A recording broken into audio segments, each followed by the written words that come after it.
שלום, החדשות הבוערות בימים האחרונים אלה עוסקות בזיהום המוצרים של חברת יוניליבר. בנושא הזה צריך לומר קודם כל שמדובר במוצרים שהם נמכרים בדרך כלל באריזות יפות מאוד ובמחירים לא מבוטלים, וזה זיהום שפגע כנראה בקבוצות גדולות מאוד של הציבור. השאלה הראשונה שעלתה כמובן הייתה מי אשם בזיהום הזה, ועל כך ערך משרד הבריאות חקירה והגיע למסקנה שהמדובר לא בזדון אלא ברשלנות.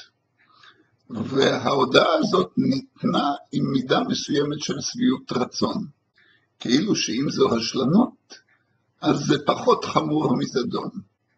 ולי נראה שבדיוק ההפך. כמו שאמר פעם טלרן, שר החוץ של נפוליאון, זה הרבה יותר גרוע מפשע. זאת טיפשות. למה? כי אם זה זדון, בסדר, אז פועל אחד עם כוונות רעות במיוחד, זיהם מוצר מסוים או מוצרים מסוימים. אבל אם זה רשלנות, זה אומר שכל המערכת כשלה, שהנושא לא טופל כראוי. וכשמחפשים אשמים לרשלנות כזאת, אז יש שתי כתובות ברורות. הכתובת האחת היא כמובן הנהלת המפעל. מפעל שמתנהל ברשלנות. יש מי שאחראי לזה, והאחראי נמצא בצמרת. והאשם השני, משרד הבריאות. שמענו אפילו שמשרד הבריאות חילק לחברה הזאת אפילו תו של מוצרים בטוחים. זאת אומרת, אחריותו כפולה ומכופלת. מה המסקנה? המסקנה שאם יש רשלנות, ולרשלנות הזאת אחראים דרגים בכירים, גם בהנהלה וגם במשרד הבריאות, אלה שאחראים לכך, צריכים לתת את הדין.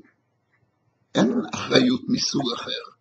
היום שמעתי איזשהו מומחה ממשרד הבריאות שיש לו מושגים שונים של אחריות. אחריות פירושה שמי שאשם צריך לתת את הדין. ולמה זה חשוב לנו מאוד שתהיה אחריות מסוג כזה? שאגב היא מקובלת מאוד בעולם.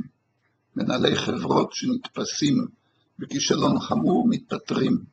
ככה זה למשל בתעשיית המכוניות ובעוד הרבה מאוד מקומות מתוקנים בעולם. למה זה חשוב? כי אז האנשים שנושאים בתפקידים בכירים יודעים שהם צריכים לעשות מאמץ כדי שהדברים יהיו תקינים, ושאם הם לא יעשו את המאמץ הזה, זה לא ייגמר בהטפות מוסר בעיתונים, אלא בזה שהם ייתנו את הדין.